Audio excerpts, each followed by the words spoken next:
हाँ बेटा, यह वीडियो चैप्टर नंबर 3 में लास्ट का है।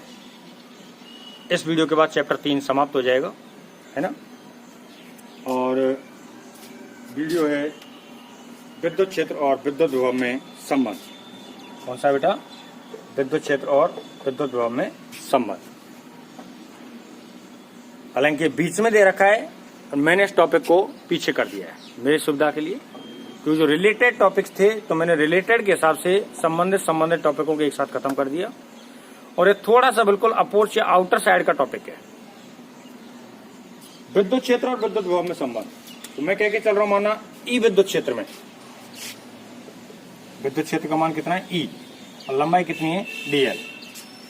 ई विद्युत क्षेत्र में कोई डीएल लंबाई का अल्पांश उपस्थित है, तो उत्पन्न विद्युत विभव, इधर से स्टार्ट करता हूं, बैटरी हुई, उत्पन्न विद्युत विभव डीवी का मान ये होता है माइनस का ई डॉट डीएल। डीवी का जो मान लिखा जाएगा वो क्या लिखा जाएगा?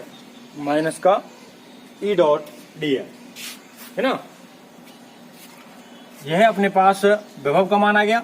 अब डॉट प्रोडक्ट खोलते हैं अपन, तो ए डॉट बी बराबर क्या होता है? A B cos theta.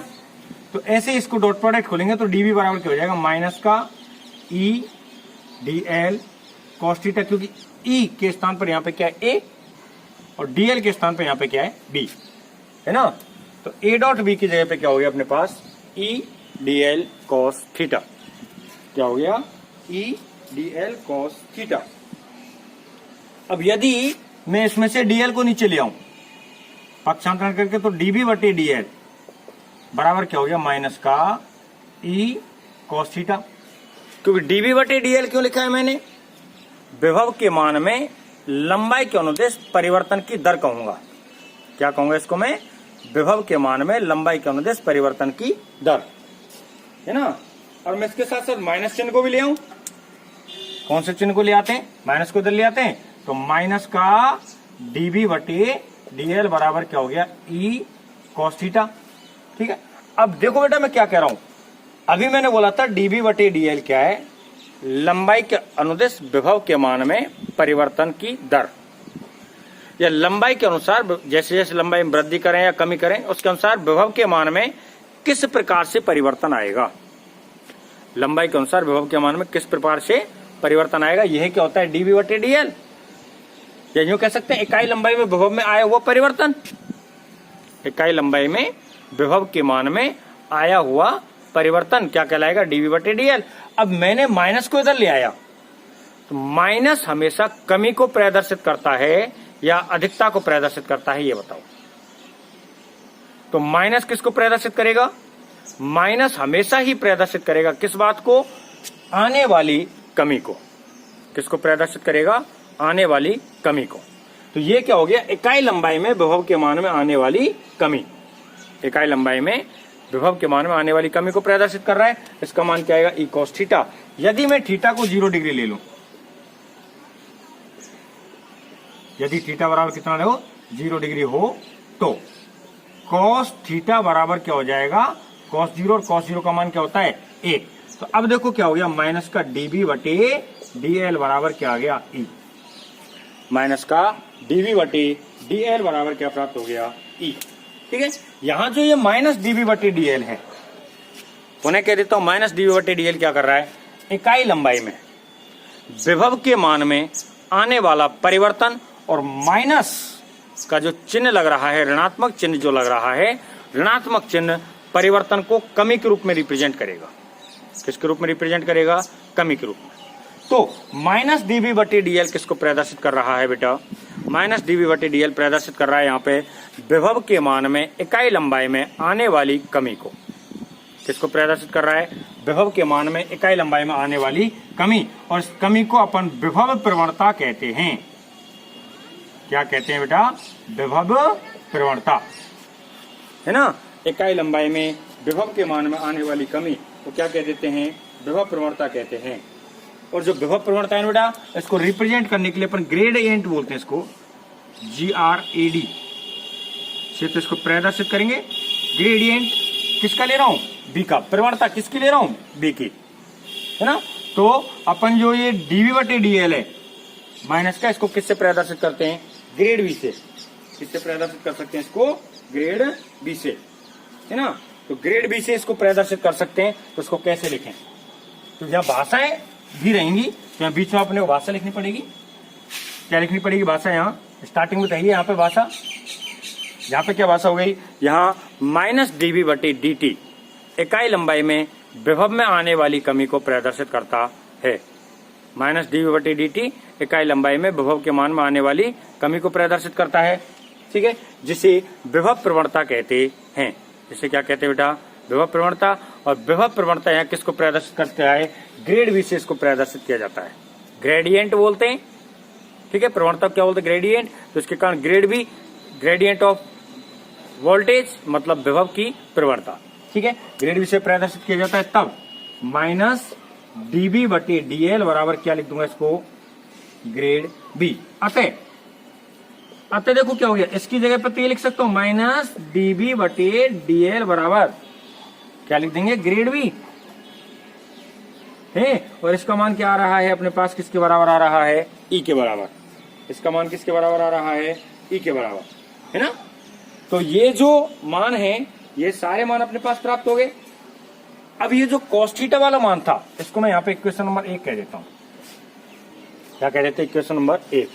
ये तो बेटा जो परिवर्तन आ रहा है ना, फिक्स परिवर्तन है, एक अवकलन के रूप में परिवर्तन है। अभी एक और रहेगा आंशिक परिवर्तन, या उसको आंशिक अवकलन के रूप में कहेंगे, आंशिक फलन के रूप में कहेंगे। कौन से फलन के रूप में कहेंगे? आंशिक फलन के रूप में। तो मैं लिख देता हूं समीकरण 1 को पुनः निम्न प्रकार से लिखने पर, निम्न प्रकार से लिखने पर, तो इसको मैं डेल संकारक के रूप में लिखेंगे या अपन आंशिक अवकलज के रूप में लिखेंगे। तो डेल बटे डेल, यानी अभी तक तो मैंने डी लगाया था, अब डी नहीं है, डेल्टा के रूप में लिख रहा हूं। किसके रूप में लिख रहा हूं बेटा? डेल्टा के रूप में ना। तो डेल्टा बटे डेल्टा, ऊपर क्या लिखा हुआ है? बी, है ना, और नीचे क्या लगा हुआ है? एल बराबर ई कॉस थीटा। और ई कॉस थीटा क्या होता है? विद्युत क्षेत्र का घटक। ई कॉस थीटा क्या होता है? विद्युत क्षेत्र का घटक। और मैं कह रहा हूं ये जो विद्युत क्षेत्र का घटक है ना, ये कौन सी दिशा में? एल दिशा में। कौन सी दिशा में? ये एल दिशा में। तो इसको मैं क्या लिख देता हूं? E L. इस घटक को क्या लिख देता हूं? ई एल लिख देता हूं, ठीक है। यहां जो ये ई एल लिखा गया, ई एल किसके स्थान पर लिखा गया है? ई कॉस थीटा के। जो ई एल लिखा गया वो किसके लिए लिखा गया है? ई कॉस थीटा के, है ना। तो यहाँ E L E cos theta के अनुदेश लिखा गया है। ई कॉस थीटा क्या होता है? घटक होता है। तो इसे क्या बोलेंगे अपन? जो एल लंबाई के अनुदेश घटक है। कौन से लंबाई के अनुदेश घटक है बेटा? एल लंबाई के अनुदेश घटक है। किसका? विद्युत क्षेत्र का। और यहाँ जो ये अवकलन काम मिल गया, मैंने अभी बताया था आपको, अगर मैं डी लगा देता हूं तो जब तो अवकलन होता है निश्चित अवकलन, डेल लगा देते तो आंशिक अवकलन हो जाता है। कैसा अवकलन हो जाता है बेटा? आंशिक अवकलन। और आंशिक अवकलन क्या होता है? जैसे हम किसी भी एक अक्ष के सापेक्ष अवकलन करते हैं तो केवल उस अक्ष वाले चर को तो, या उस अक्ष वाले पद को तो चर लेंगे, और बचे हुए जितने भी पद आएंगे उन सभी पदों को क्या लेंगे? अचर लेंगे, ठीक है। तो यहाँ आंशिक अवकलजों को काम में लिया गया है, जो डेल संकारक के रूप में लिखा गया है या डेल के रूप में लिखा गया है, उसे अपन आंशिक अवकलज कहते हैं, ठीक है। जो किसी भी निर्देश अक्ष के चारों तरफ विद्युत विभव एवं विद्युत क्षेत्र को प्रदर्शित कर सकते हैं। अब एक बात ध्यान करो, मैं एल लंबाई के अनुदेश ले रहा हूं, बटे में एल ले रहा हूं, है ना। एल लंबाई के ले रहा हूं तो क्या ले रहा हूं? एल ले रहा हूं। ऐसे मैं एक्स अक्ष का ले सकता हूं, वाई अक्ष का ले सकता हूं, जेड अक्ष का ले सकता हूं, है ना। तो अक्षों के अलग अलग ले लो, अक्षों के घटक कैसे ले लो? अलग अलग। तो अक्षों के घटक लेने पर वापस यहाँ पे क्या हो जाएगी? भाषा हो जाएगी। अक्षों के घटक लेने पर ऊपर वाली भाषा में लिख देंगे तो ई एक्स बराबर क्या हो जाएगा? डेल बी बटे डेल एक्स। ई एक्स बराबर क्या हो जाएगा? डेल बी बटे डेल एक्स। एक मिस्टेक करके चल रहे हैं, यहाँ पे माइनस का चिन्ह और हमने माइनस का चिन्ह नहीं लगाया, है ना। ई बाई बराबर क्या हो जाएगा? डेल बी बटे डेल वाई। किसका? माइनस का। और ई जेड, ई जेड बराबर माइनस का डेल बी बटे डेल जेड। बेटा तो इस प्रकार से तीनों घटक अक्षों के ले लिए हमने, और विद्युत क्षेत्र के रूप में या विद्युत क्षेत्र को घटकों के रूप में या सदिश लेके अक्ष के घटकों के रूप में, तो विद्युत क्षेत्र का मान विद्युत क्षेत्र का मान घटकों के रूप में, किस रूप में बेटा, घटकों के रूप में। तो विद्युत क्षेत्र का मान घटकों के रूप में E बराबर क्या हो जाएगा, ई x i cap plus E Y j cap plus E Z के कैप। यानी कि कोई भी सदिश को अक्षों के घटकों के रूप में लिख दिया जाए तो कैसे लिखा जाता है वो, एक्स अक्ष के घटक के साथ आई कैप प्लस वाई अक्ष के घटक के साथ जे कैप और प्लस जेड अक्ष के घटक के साथ के कैप, है ना। तो यहां इनसे मान रख देते हैं। तो ई बराबर क्या, आगे देखो, ई एक्स का मान क्या, माइनस डेल वी बटे del x i cap minus del v बटे del y j cap minus del v बटे डेल जेड के कैप, है ना बेटा। अब इसमें से देखो बी कॉमन सब में से आ रहा है, तो ई बराबर इधर से लिख देता हूं, ई बराबर क्या हो गया, माइनस डेल बटे del x i cap minus del बटे del y j cap minus del बटे डेल जेड के कैप। और इसमें से कॉमन क्या निकाल दिया अपन ने, बी। इस पूरे को डेल्टा लिख देते हैं, पूरे को क्या लिख देते हैं, डेल्टा। तो ये वेक्टर के रूप में चल रहा है बेटा, है ना। वेक्टर ई क्या बोल देंगे इसको, डेल्टा। और इनटू में क्या आ गया, बी। वेक्टर ई बराबर क्या आ गया, डेल्टा बी। जहां जो ये डेल्टा लिखा गया है किसके स्थान पे लिखा गया है, देखो, माइनस डेल बटे del x i cap minus del बटे del y j cap minus del बटे डेल जेड के कैप, ठीक है। और इसे बोलते हैं बेटा डेल संकारक, इसे क्या बोलते हैं, डेल संकारक, ठीक है। तो इस प्रकार से विद्युत विभव और विद्युत क्षेत्र में संबंध प्राप्त होता है। इस प्रकार से क्या प्राप्त हुआ बेटा, विद्युत विभव और विद्युत क्षेत्र में संबंध। कैसे कैसे लेंगे, दोबारा से पूरे पॉइंट को समझ लें, ठीक है। कैसे कैसे लिया जाएगा, दोबारा से पूरे पॉइंट को समझ लें, क्योंकि भाषा इसमें जरूरी है। तो पहले माना विद्युत क्षेत्र ई में, विद्युत क्षेत्र कितना है, ई। माना विद्युत क्षेत्र ई में कितनी लंबाई का अल्पांश है, डीएल लंबाई का अल्पांश उपस्थित है, तब उत्पन्न विभव को निम्न प्रकार से लिखा जाता है। विभव बराबर क्या होता है, ई डॉट डीएल। विभव बराबर क्या आएगा, ई डॉट डीएल, माइनस के चिन्ह के साथ। या फिर आप कह सकते हो जो विभव का मान लिया गया है, आपको मैंने विद्युत क्षेत्र में विद्युत विभव की गणना करा रखी है। विद्युत क्षेत्र में विद्युत विभव की गणना में यही आ रहा था, वहां पे मैंने ई डॉट डी आर लिया है, ई डॉट डी आर या ई डॉट डी एल लिया है ना। और वहां पे लिमिट ली है, यहां मैं लिमिट की बात नहीं कर रहा हूं। तो ई विद्युत क्षेत्र में डीएल लंबाई का अल्पांश उपस्थित हो गया, तो डीएल लंबाई का अल्पांश के कारण उत्पन्न विद्युत विभव का मान क्या गया, डी बराबर माइनस का ई डॉट डीएल, ठीक है। अब ई डॉट डीएल को खोला क्या हो गया, ई डीएल cos थीटा। डीएल को नीचे ले आते हैं, जिससे क्या इकाई लंबाई में विभव के मान में परिवर्तन हो जाएगा, और माइनस को भी आगे ले आते हैं, तो माइनस को आगे लाने के कारण क्या हो गया, विभव के मान में आने वाली कमी।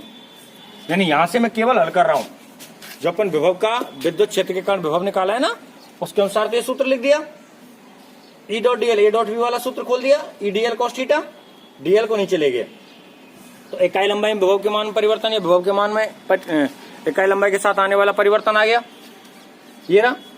अब माइनस को इधर लिया तो ये क्या आ गया, आने वाली कमी। माइनस को अंदर ले आए तो ये मान क्या आ गया बेटा, आने वाली कमी। तो ये किसको रिप्रेजेंट कर रहा है, आने वाली कमी को, ठीक है। अब थीटा का मान 0 डिग्री लेते हैं, ये वहां तक आ जाएगा। जब पहले एक भाषा लिखनी है, जब माइनस डीबी बटे डीएल, क्या बेटा, माइनस डीबी बटे डीएल इकाई लंबाई में विभव के मान में आने वाली कमी को प्रदर्शित करता है। इकाई लंबाई में विभव के मान में आने वाली कमी को प्रदर्शित कर रहा है ना। डीबी बटे डीएल किसको प्रदर्शित करता है, इकाई लंबाई में विभव के मान में आने वाली कमी को प्रदर्शित करता है, जिसे विभव प्रवणता कहते हैं। क्या नाम देते बेटा इसको, विभव प्रवणता, जिसे विभव प्रवणता कहते हैं। सामान्यतः से ग्रेड बी से GRADV से प्रदर्शित करते हैं, तब माइनस डीबी बटे डीएल क्या लिख देंगे, ग्रेड बी, और इसी का मान किसके बराबर है, ई के, है ना। तो समीकरण 1 को, जो ये एक समीकरण लिया है, यह तो मैंने क्या लिया है, मुख्य अवकलजों के रूप में। मैं आंशिक अवकलजों के रूप में काम में ले सकता हूं, तो आंशिक अवकलज के रूप में लिख दिया, ये हो गया, ठीक है। ये जो यहाँ ई cos थीटा है, ई cos थीटा किसके स्थान पर लिखा गया है, EL के पे, या ई cos थीटा को क्या लिखा गया है, EL। क्यों लिखा गया है, क्योंकि ई cos थीटा किसको प्रदर्शित करता है? एक घटक को, विद्युत क्षेत्र के घटक को। और विद्युत क्षेत्र का घटक में यहाँ जो अल्पांश लंबाई ले रहा हूं तो किस दिशा में ले लेता हूं इस घटक को? लंबाई वाली दिशा में। कौन से वाली दिशा में ले सकता हूं? लंबाई वाली दिशा में। तो लंबाई के लिए यह जो ई cos थीटा ये लंबाई के अनुदिश विद्युत क्षेत्र के घटक को प्रदर्शित कर रहा है, तो इसको ई लिख दिया है ना, घटक को प्रदर्शित किया। और शेष यहाँ आंशिक अवकलजों को काम में लिया गया, यानी जो डी हटा है ना, डी के स्थान पर अपन ने क्या लिखा? डेल। ये डेल कौन सा अवकलज होता है बेटा? आंशिक अवकलज। इसको मैं थोड़ी देर में बता रहा हूँ कि आंशिक अवकलन होगा कैसे। ठीक है, आंशिक अवकलजों को काम में लिया गया है। कौन से अवकलज काम में लिए गए बेटा? आंशिक अवकलज काम में लिए गए जो किसी भी निर्देश अक्ष के चारों ओर विद्युत क्षेत्र एवं विद्युत विभव एवं विद्युत क्षेत्र को प्रदर्शित करते हैं। तो इनके अक्षों के घटक भी ले सकता हूं मैं, जैसे ये तो मैंने एल लंबाई के साथ लिया है, बीच वाले को गायब कर दो, एक्स अक्ष का ले लेंगे, वाई अक्ष का ले लेंगे, जेड अक्ष का ले लेंगे। तो कोई भी घटक जब अक्षों के आ जाते हैं तो उसके अनुसार अपने पास विद्युत क्षेत्र का मान आ गया, कुल विद्युत क्षेत्र लिख दिया। तो इनमें ई एक्स, ई वाई, जेड के मान लिख दिए, बी कॉमन निकाला, बी कॉमन निकाल दिया, और संपूर्ण को क्या लिख दिया अपन ने? डेल। इसको क्या बोलते हैं? डेल संकारक। ठीक है, तो यह होता है अपने पास विद्युत विभव और विद्युत क्षेत्र में संबंध। अभी मैं एक छोटा सा पॉइंट आपको बताने वाला हूं कि जो आंशिक अवकलन होता है, आंशिक अवकलज कैसे होगा।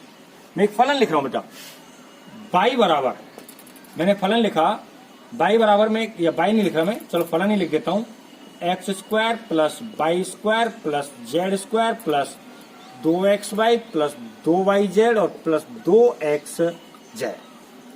इसका मैं एक्स अक्ष के सापेक्ष अवकलन कर रहा हूं, d/dx, और फलन ये की ये है ना। तो इसको फलन को एक साथ में जैसे v लिख दूं, v बराबर, तो ये मैंने लिख दिया, समझ में आ गया होगा। b का फलन ये है, b का मान ये है, तीनों अक्षों पर डिपेंडेंट है। अब मैं b का पहले किस अक्ष के सापेक्ष ले रहा हूं आंशिक अवकलन? x अक्ष के सापेक्ष। किसके सापेक्ष ले रहा हूं? x अक्ष के। तो एक चीज खोपड़ी में घुसा लो, माइंड के अंदर सेट कर लो, और वो सेटिंग वाली क्या बात आ रही है कि कौन सी चीज सेट करनी है। जब मैं x अक्ष के सापेक्ष कर रहा हूं ना, कौन से अक्ष के सापेक्ष कर रहा हूं? x अक्ष के। तो x अक्ष के मान के अतिरिक्त कुछ भी आएगा वह सब कुछ क्या रहेगा? अचर रहेगा। यानी कि जो भी अवकलन का सूत्र लगाना है वह केवल कौन से अक्ष पर लगाना है? x अक्ष के लिए। कौन से अक्ष के लिए लगाना है? x अक्ष के लिए। तो एक्स स्क्वायर का क्या हो जाता है? 2x प्लस बाई स्क्वायर, चूंकि x नहीं है, यही तो बोला है वाल कि x के अलावा कुछ भी आ जाए, x के अलावा कुछ भी आ जाए, और विक्रम गुरु जी का कुछ भी आप जानते हो, कुछ भी का मतलब कुछ भी होता है। ठीक है, x के अलावा कुछ भी आ जाए ना, तो हम ना जाने तू कौन है। अपन के लिए मान कितना है? वो अचर है, और अचर का अवकलन क्या होता है? 0। जेड आ गया, ओ x नहीं आया, अचर 0, 2x/, x आ गया ना इसमें, तो इसका अवकलन करो, प्लस 2 अचर है बाहर आ जाए, और x का अवकलन क्या हो जाता है? 1। 2/z, हट, x नहीं आ रहा, 0, 2xz का क्या हो जाएगा? 2z। तो इसका उत्तर क्या आता है बेटा? 2x plus 2y plus 2z। जब मैं किसके सापेक्ष करता हूं? x के सापेक्ष। दूसरी अवस्था में मैं y के सापेक्ष लेना चाहता हूं, तो डेल b बटे डेल y, इसको करो भाई। x y नहीं आ रहा है यार, भाई मैंने अभी क्या कहा था? जिसके सापेक्ष अवकलन करते हैं वही आना चाहिए, उसके अलावा कुछ भी आया तो डायरेक्ट उत्तर 0, क्योंकि उसके अलावा कुछ भी आया तो हम उसे क्या मानेंगे? अचर मानेंगे, और हम जानते ही नहीं अचर का अवकलन कुछ होता है या नहीं होता है। हम अचर का अवकलन डायरेक्ट ही क्या करते हैं? 0 करते हैं। तो x आ गया, x का अवकलन क्या हो गया? 0, बाई स्क्वायर का अवकलन क्या होता है? 2y, जेड आ गया, जेड का अवकलन 0, प्लस 2x/, 2x/, में क्या हो जाएगा? 2x, बाई का अवकलन क्या हो गया? 1, 2/z, 2/z में क्या हो जाएगा? 2z, 2/z में अवकलन क्या हो जाएगा? 2z, और 2xz, बाई नहीं आ रहा, 0। इसका उत्तर क्या हो गया? 2y plus 2x plus 2z। अब मान लो तीसरी अवस्था में डेल v का अवकलन कर रहा हूं डेल z के सापेक्ष, तो अब तुम अपने आप करके बताओ, सोचो क्या आएगा? सोचा कुछ क्या आएगा? यानी कि जहां पर z नहीं है उसका उत्तर डायरेक्ट ही क्या लिखेंगे? 0। जहां पर z नहीं है उसका उत्तर डायरेक्ट ही क्या लिखेंगे? 0, क्योंकि हम कौन सा अवकलन कर रहे हैं? आंशिक अवकलन। जहां पे डेल लगा हुआ है ना, मान लो अपने को करना पड़ा डेल v बटे डेल x, डेल v बटे डेल x, तो अगर फलन दिया जाएगा, फलन का अवकलन इस प्रकार से होगा। ये कौन सा अवकलन होता है? आंशिक अवकलन, है ना। अब जेड के सापेक्ष कर रहा हूं, एक्स बाई, चूंकि जेड नहीं है तो दोनों का उत्तर क्या आएगा, 0 प्लस 0, जेड स्क्वायर और जेड स्क्वायर का क्या हो गया, 2z प्लस एक्स बाई हट 0 प्लस इसका क्या हो जाएगा, जेड आ रहा है 2y और प्लस क्या हो जाएगा 2x, तो फाइनली उत्तर क्या आ गया, 2z plus 2y plus 2x। ठीक बेटा, तो इस प्रकार से हम आंशिक अवकलन काम में लेते हैं। कौन सा अवकलन काम में लेते हैं, आंशिक अवकलन। ठीक है, तो यह है हमारा चैप्टर 3 इस वीडियो के साथ ही समाप्त होता है। आगे वाले वीडियो में हम चैप्टर नंबर 4 को प्रारंभ करेंगे और शायद आज अपने पास जो तारीख है वो 24 तारीख हो चुकी है। ठीक है, तो 25 से लेके और 30 तक हम चैप्टर नंबर 4 को समाप्त करेंगे। तो आप घर पे रहें, स्वस्थ रहें, मस्त रहें, सुरक्षित रहें, वो बात तो बार बार बोलता ही हूं। और एक जिन मोबाइलों में भी वो चैनल को सब्सक्राइब नहीं कर रखा है ना, वो सब्सक्राइब जरूर कर लें। ठीक बेटा, ये मैंने केवल आंशिक अवकलन को समझाया, तो मैं लिख देता हूं, ये क्या है अपने पास, आंशिक अवकलन। ठीक है, कभी आपको समझना पड़े तो थोड़ा सा आपका प्रयास किया जा सकता है। ठीक है, संबंध अपने को बता ही दिया, भाषा कैसे कैसे वो आपको बता रखी क्लियर। यहाँ पे क्या लिखेंगे, माना ऊपर वाली भाषा, माना ई विद्युत क्षेत्र में डीएल लंबाई का अल्पांश उपस्थित है तो उत्पन्न विभव का मान भी लिख दिया। और सीधा यहाँ इसको क्या बोलेंगे अपन, इकाई लंबाई में विभव के मान में आने वाली कमी, और इकाई लंबाई में विभव के मान में आने वाली कमी को क्या बोलते हैं अपन, विभव प्रवणता। ठीक है, जिसे ग्रेडियंट बी से ग्रेड बी से प्रदर्शित करते हैं। तब यहाँ से यहाँ तक हो गया। यहाँ पे क्या लिखा जाएगा, यहाँ ई एल बराबर ई कोस एल, अल्पांश डी एल की दिशा में विद्युत क्षेत्र का घटक है। यहाँ आंशिक अवकलजों को काम में लिया गया है। जो डेल लगाया किसके लिए लगाया, आंशिक अवकलज के लिए ना। आंशिक अवकलजों को काम में लिया गया है जो किसी निर्दिष्ट अक्ष के अनुदेश विद्युत क्षेत्र एवं विद्युत विभव को संबंध प्रदर्शित करते हैं। तब अक्षों के घटक लेने पर हमने अक्षों के घटक ले लिए और यहाँ से यहाँ तक कंप्लीट आ गया। ठीक बेटा, इस वीडियो में इतना ही। अगले चैप्टर में, अगले वीडियो में मैं चैप्टर 4 को स्टार्ट करूंगा।